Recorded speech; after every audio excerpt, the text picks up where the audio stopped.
Hey everyone, welcome back to my YouTube channel. मैं हूं अलका और स्वागत करती हूं आपका अपने यूट्यूब चैनल में। हिस्ट्री एनसीईआरटी के चैप्टर 10 पे हैं हम। ये लास्ट चैप्टर है इस एनसीईआरटी का। क्लास 7 की एनसीईआरटी है ये। तो आज हमारा ये क्लास 7 की एनसीईआरटी भी समाप्त हो जाएगी। इसके बाद हम मूव करेंगे क्लास 8 की एनसीईआरटी पे। तो बिना ज़्यादा बात किए आते हैं अपने चैप्टर पे और देखते हैं क्या क्या इम्पोर्टेंट मिलता है हमको यहाँ से। और जो भी इम्पॉर्टेंट चीज़ें होंगी वो मैं आपको बताती चलूँगी, आप उसको नोट डाउन कर लीजिएगा या अंडरलाइन कर लीजिएगा। तो देखते हैं क्या है हमें इस चैप्टर से क्या मिलता है। देखिए, जहाँ पे कुछ समझाने जैसा होगा मैं समझाऊँगी, अदरवाइज़ मैं इसको पढ़ती चलूँगी, आप सुनते चलिएगा ध्यान से। इससे क्या है कि जैसे कभी एनसीईआरटी रिवाइज़ करना हो या पढ़ना हो तो आप वीडियो लगा के अगर रख देते हैं और अपना काम करते हैं तो आपका एनसीईआरटी रिवाइज़ हो जाएगा। उसके लिए पर्टिकुलर बुक लेके बैठने की ज़रूरत नहीं पड़ेगी, क्योंकि होता है ना कि एक ही चीज़ को अगर हमें बार बार रिवीजन करना है तो उसको हम ऐसे सुनते हुए भी, आप वॉक करते हुए भी सुन सकते हैं, आप कहीं ट्रैवलिंग करते हुए भी सुन सकते हैं। इससे आपका चैप्टर भी रिवाइज़ हो जाएगा और आपको अलग से बुक लेके बैठने की ज़रूरत नहीं पड़ेगी, क्योंकि आजकल फ़ोन पे ही लोग ज़्यादा समय बिताते हैं। तो इससे आपका स्क्रीन टाइम भी वेस्ट नहीं जाएगा। तो हम आते हैं वापस अपने चैप्टर पे और देखते हैं। यदि आप मानचित्र 1 और 2 को ध्यानपूर्वक देखेंगे तो आपको पता चलेगा कि 18वीं शताब्दी के पूर्वार्ध के दौरान उपमहाद्वीप में कुछ विशेष रूप से उल्लेखनीय घटनाएं घटीं।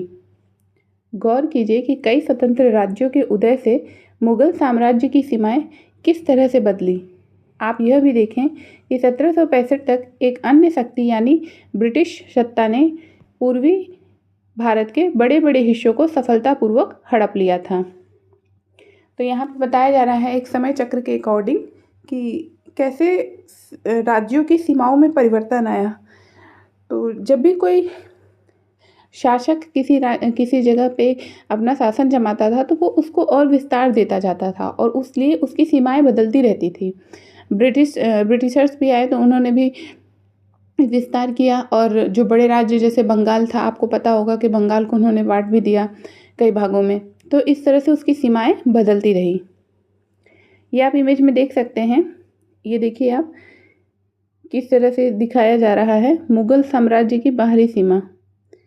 ये जो एरो, ये डॉट डॉट करके लाइन दिखाई जा रही है, इसके बाहर का जो साम्राज्य है वो बाहरी सीमा है, और बाकी इसके अंदर की चीज़ें ये देखिए यहाँ से ये है, मतलब इसके अंदर की जो सीमा है वो मुगल साम्राज्य की सीमा है। तो मुगल साम्राज्य की सीमा उत्तर से लेकर दक्षिण तक फैली हुई थी, आप इमेज में देख सकते हैं। और ये कब का है? ये 18वीं शताब्दी में नए राज्यों का गठन।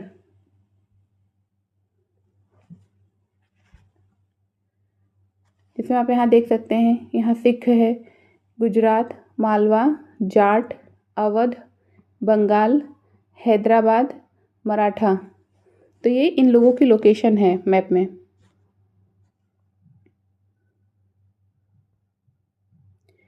ये मानचित्र हमें यह दर्शाते हैं कि 18वीं शताब्दी एक ऐसी अवधि थी जब भारत में राजनीतिक परिस्थितियां अपेक्षाकृत एक छोटे से समय अंतराल में बड़ी तेजी से अचानक बदलनी शुरू हो गई। तो इस समय राजनीतिक परिवर्तन बहुत ज़्यादा हो रहा था, बहुत अधिक चीज़ें परिवर्तित हो रही थी इस समय अंतराल पर। इस अध्याय में हम 18वीं शताब्दी के पूर्वार्ध, मोटे तौर पर 1707 में जब औरंगजेब की मृत्यु हुई थी से 1761 तक जब पानीपत की तीसरी लड़ाई हुई के दौरान उपमहाद्वीप में उत्पन्न हुई नई राजनीतिक शक्तियों के बारे में पढ़ेंगे। तो यहाँ पे हम औरंगजेब की मृत्यु के बाद से लेकर और पानीपत की तीसरी लड़ाई तक के बीच की जो हिस्ट्री है वो देखेंगे। यहाँ पे हम ये ब्रिटिश नियंत्रण के अंतर्गत क्षेत्र मध्य 18वीं शताब्दी, तो मध्य 18वीं शताब्दी का ये है मैप। ये देखिए, ये जो ऐसे इमेज दिखाया गया है ये ब्रिटिश नियंत्रण के क्षेत्र हैं। ब्रिटिशर्स ने यहाँ पे अपना नियंत्रण कर लिया था तब तक। बाकी आप देख ही सकते हैं मैप में सारी चीज़ें हमने पीछे भी देखी थी वही हैं। इसमें देखिए बिहार बंगाल का ही हिस्सा था जिसको बाद में अलग कर दिया गया था। ये बंगाल पे, और इधर उत्तरी सरकार इधर भी आ गए थे ये लोग, मद्रास के पास। अब हम देखते हैं मुगल साम्राज्य और परवर्ती मुगलों के लिए संकट की स्थिति। अध्याय 4 में आपने देखा था कि मुगल साम्राज्य अपनी सफलता की ऊंचाई पर किस प्रकार पहुंचा था और फिर 17वीं शताब्दी के अंतिम वर्षों में उसके सामने तरह तरह के संकट किस प्रकार खड़े होने लगे थे। ऐसा अनेक कारणों से हुआ।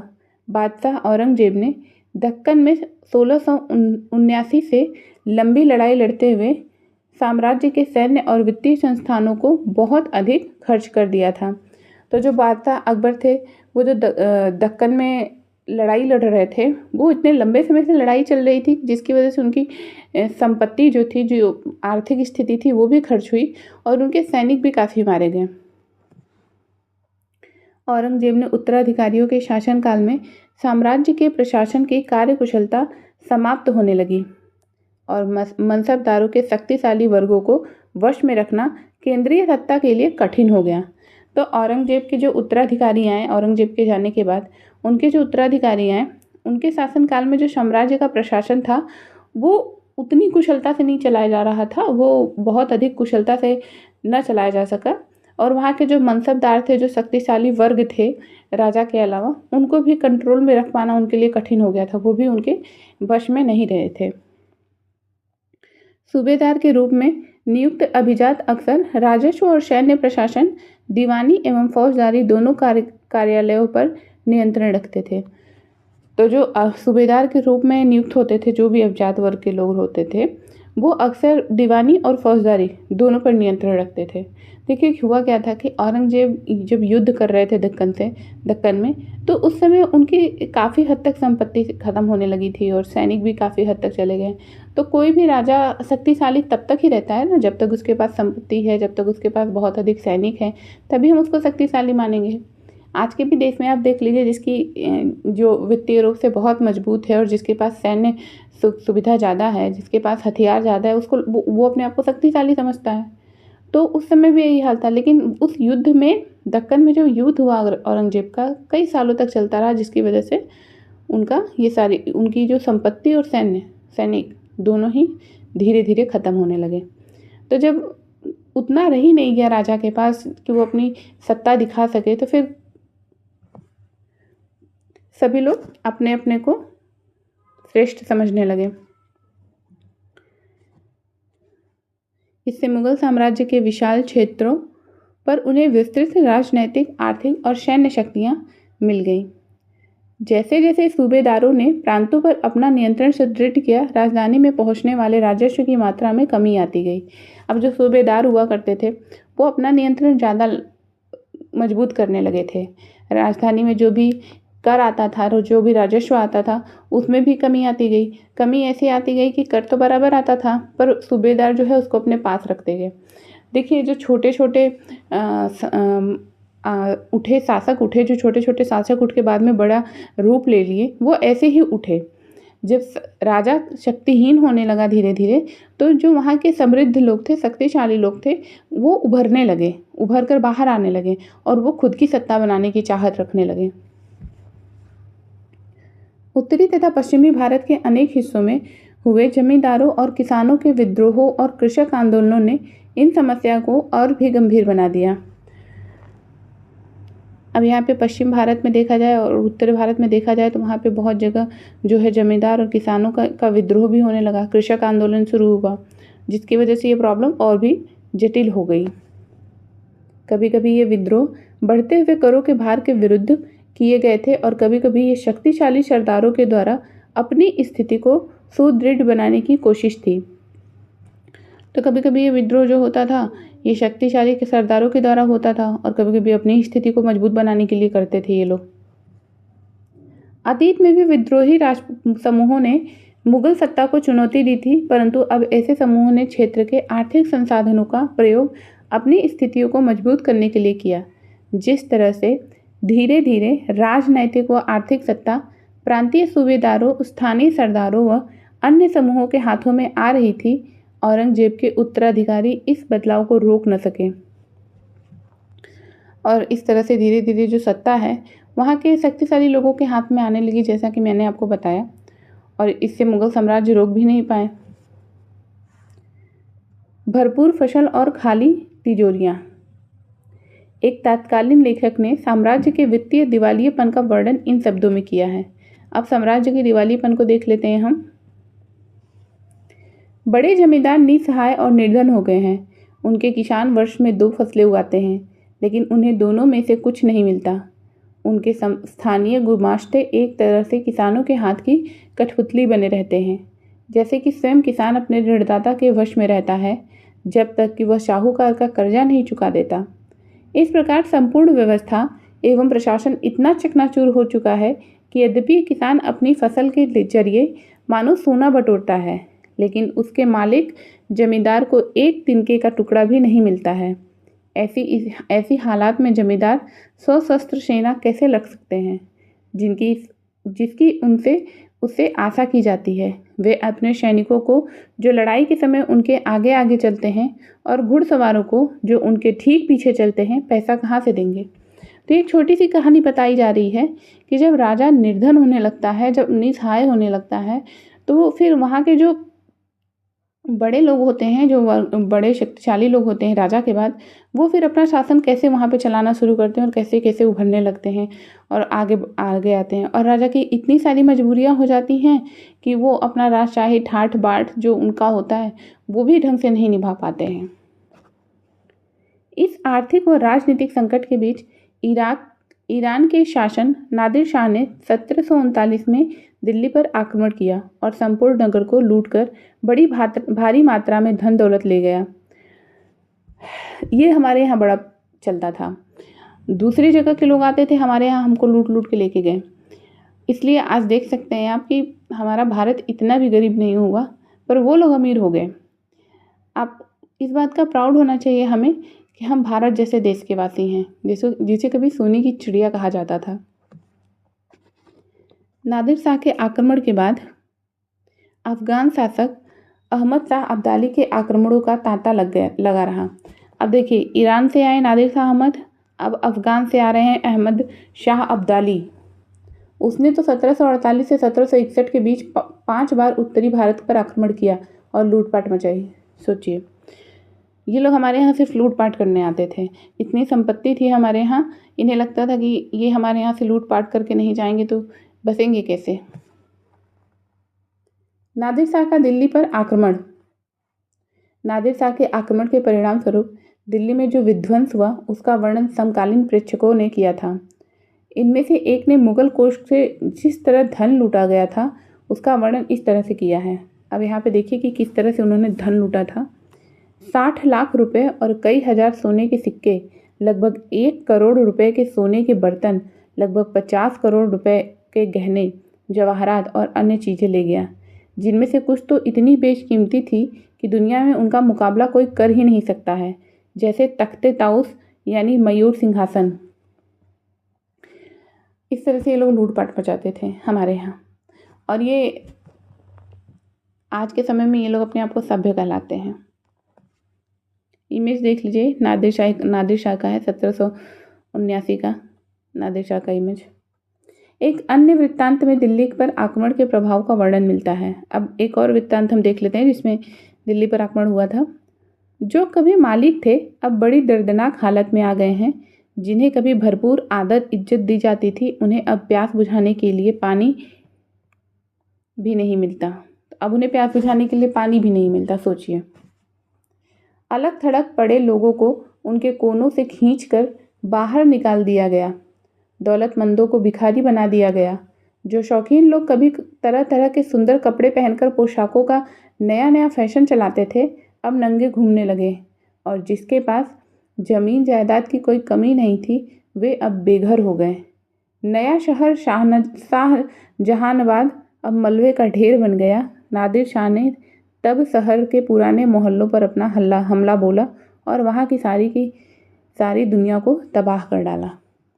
तो ये हैं दूसरे देश से आने वाले लोग जो हमारे यहाँ आके इतनी बुरी तरह से लूटपाट मचाएं।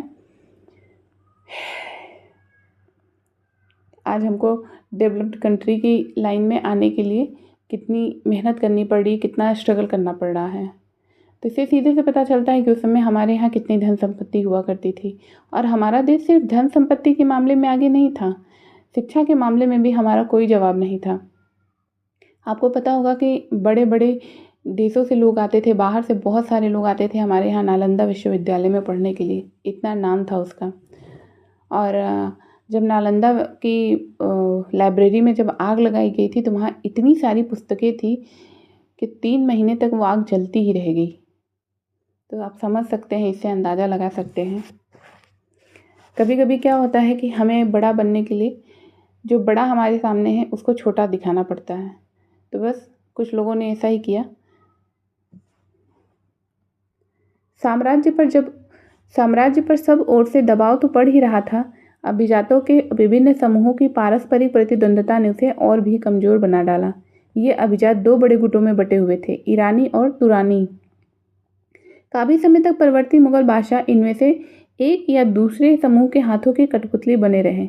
बेहद अपमानजनक स्थिति तब पैदा हो गई जब 2 मुगल बादशाहों फर्रुखसियर 1713 और 1719 में आलमगीर द्वितीय 1754 से 1759 मतलब 1759 की हत्या हो गई और 2 अन्य बादशाहों अहमद शाह जो 1748 से 1754 और शाह आलम द्वितीय को उनके अभिजातों ने अंधा कर दिया। तो देख सकते हैं आप, अब जब साम्राज्य ही जो है, राजा ही जब इस तरह का हो गया कि उसके पास कुछ रह नहीं गया, वो इतना कमज़ोर हो गया कि दो गुटों में बटे हुए लोगों के बीच में फंस गया वो, और फिर इस तरीके से उसकी हालत हो गई। आप देख रहे हैं इसमें। फिर आप यहाँ देख सकते हैं अभिजात के दरबार में स्वागत करते हुए फर्रुखसियर, एक अभिजात के दरबार में। नए राज्यों का उदय। मुगल सम्राटों की सत्ता के पतन के साथ साथ बड़े प्रांतों के सूबेदारों और बड़े जमींदारों ने उपमहाद्वीप के विभिन्न भागों में अपनी शक्ति और प्रबल बना ली। 18वीं शताब्दी के दौरान मुगल साम्राज्य धीरे धीरे कई स्वतंत्र क्षेत्रीय राज्यों में बिखर गया। मोटे तौर पर 18वीं शताब्दी के राज्यों को 3 परस्पर व्यापी समूहों में बांटा जा सकता है। तो अब यहाँ पे देख सकते हैं आप कि जो मुगल सम्राट थे उनकी सत्ता का जब पतन होने लगा, जब वो क्षीण होने लगी, उनका शासन जब धीरे धीरे समाप्त होने लगा, तो ये जो सूबेदार हुआ करते थे बड़े बड़े प्रांत के और जमींदार होते थे, वो लोग अपनी शक्ति प्रबल बनाने लगे। मैंने बताया था आपको पीछे कि राजा के बाद जो वहाँ के शक्तिशाली लोग थे, अब वो लोग सत्ता का लालच करने लगे। और फिर 18वीं शताब्दी जब आई तो 18वीं शताब्दी के दौरान उन लोगों ने क्या किया कि मुगल साम्राज्य से अपने आप को पूरी तरह से स्वतंत्र कर दिया। वो मुगल साम्राज्य के क्षेत्र में से अपने आप को स्वतंत्र करके इधर उधर अपने आप को एक अलग से साम्राज्य की तरह स्थापित करने की कोशिश करने लगे। जिसमें से देखिए, आपको यहाँ पे बताया जा रहा है कि अवध, बंगाल व हैदराबाद जैसे वे राज्य जो पहले मुगल प्रांत थे, हालांकि इन राज्यों के शासक अति शक्तिशाली थे और काफ़ी हद तक स्वतंत्र थे। उन्होंने मुगल बादशाह से औपचारिक तौर पर अपने संबंध नहीं तोड़े। औपचारिक तौर से तो संबंध नहीं तोड़ा उन्होंने, पर वो धीरे धीरे खुद को उनसे स्वतंत्र करने लगे। ऐसे राज्य जो मुगलों के पुराने शासनकाल में वतन जागीरों के रूप में काफ़ी स्वतंत्र थे, इनमें से कई राजपूत प्रदेश भी शामिल थे। तथा तीसरी श्रेणी में मराठों, सिखों और जाटों के राज्य आते हैं। ये विभिन्न आकार के थे और इन्होंने कड़े और लंबे सशस्त्र संघर्ष के बाद मुगलों से स्वतंत्रता छीन ली थी। तो इस तरह से आप देख सकते हैं कि जब मुगल साम्राज्य कमज़ोर होने लगा तो उनके साम्राज्य के अंदर आने वाले ये जो राज्य हैं, इन्होंने अपने आप को उनसे अलग किया, स्वतंत्र करके धीरे धीरे अपने साम्राज्य की स्थापना करनी शुरू कर दी। खुद को सत्ता की लालच सभी को होती है और वो इस तरह से फैलने लगे। पुराने मुगल प्रांतों से जिन उत्तराधिकारी राज्यों का उद्भव हुआ, उनमें से 3 राज्य प्रमुख थे, अवध, बंगाल और हैदराबाद। तो ये 3 राज्य हैं जो पुराने मुगल प्रांत से हैं। ये तीनों ही राज्य उच्च मुगल अभिजातों द्वारा स्थापित किए गए थे। इन तीनों राज्यों के संस्थापक सादत खान अवध, मुर्शिद कुली खान बंगाल और आसफ जाह हैदराबाद ऐसे व्यक्ति थे जिनका मुग़ल दरबार में ऊंचा स्थान था। तो ये 3 लोग ऐसे हैं जो मुग़ल दरबार में इनका काफ़ी ऊंचा स्थान था, मतलब काफ़ी अच्छी पोजीशन थी इनकी वहाँ पे। मुग़ल बादशाहों को उन पर भरोसा और विश्वास था। आसफ जाह और मुर्शिद कुली खां दोनों को 7-7 हज़ार जात का दर्जा मिला हुआ था, जबकि सआदत खान की जात का दर्जा 6,000 था। तो देख सकते हैं आप यहाँ पे। हैदराबाद के बारे में अब देखते हैं। जो इसमें बताया जा रहा था, हैदराबाद है, आसफ जाह हैदराबाद, मुर्शिद कुली खान बंगाल और अवध। तो हम तीनों को देख लेते हैं।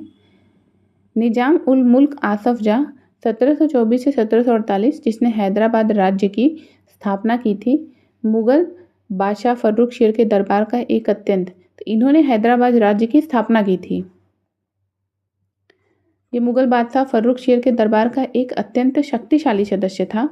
उसे सर्वप्रथम अवध की सूबेदारी सौंपी गई और उसके बाद उसे दक्कन का कार्यभार दे दिया गया था। तो ये अवध का सूबेदार था और जब ये राजा के दरबार में थे तो काफ़ी ये मतलब इनको अवध का सूबेदारी सब सौंपी गई थी और बाद में उन्हें दक्कन का भी कार्यभार दे दिया गया था, दक्कन की। फिर 1720 से 22 के मध्य ही दक्कन प्रांतों का सूबेदार होने की वजह से आसफ जाह के पास पहले से ही राजनीतिक और वित्तीय प्रशासन का पूरा नियंत्रण था। दक्कन में होने वाले उपद्रव और मुग़ल दरबार में चल रही प्रतिस्पर्धा का फ़ायदा उठाकर उसने सत्ता हथियाई तथा उस क्षेत्र का वास्तविक शासक बन गया।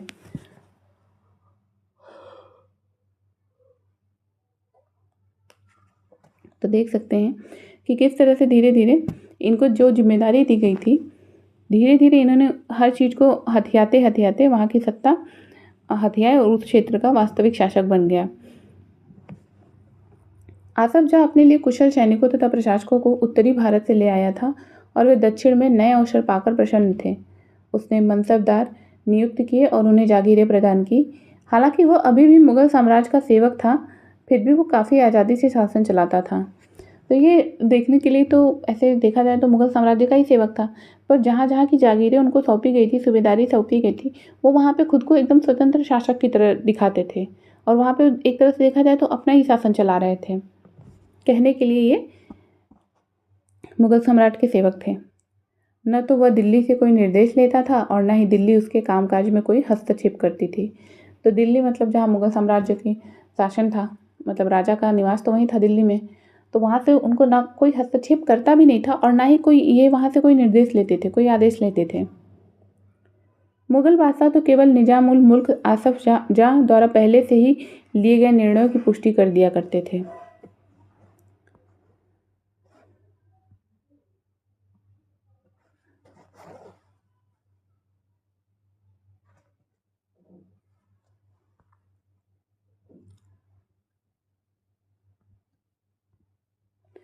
हैदराबाद राज्य पश्चिम की ओर मराठों के विरुद्ध और पठारी क्षेत्र के स्वतंत्र तेलुगु सेना नायकों के साथ युद्ध करने में सदा संलग्न रहता था। पूर्व दिशा में निजाम उल मुल्क आसफ जाह कोरोमंडल तट पर स्थित वस्त्र उत्पादक धन संपन्न क्षेत्र पर अपना नियंत्रण प्राप्त करने की महत्वाकांक्षा रखता था, पर उनकी इस महत्वाकांक्षा पर उस क्षेत्र में ब्रिटिश शक्ति की उपस्थिति के कारण रोक लग गई। तो जो हैदराबाद राज्य था वहाँ पे जब मराठों के विरुद्ध पठारी क्षेत्रों पे जो है युद्ध हुआ,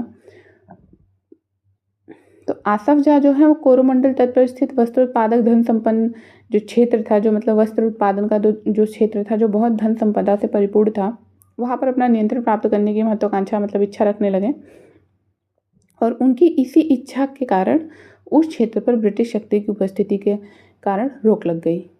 तो उनकी जो इच्छा थी पूरी नहीं हो पाई क्योंकि वहाँ पर ब्रिटिश शक्ति की उपस्थिति हो गई।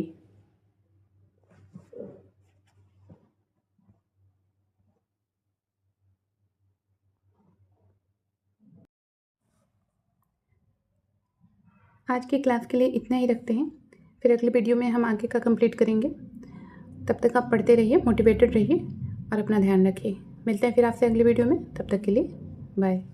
जय हिंद।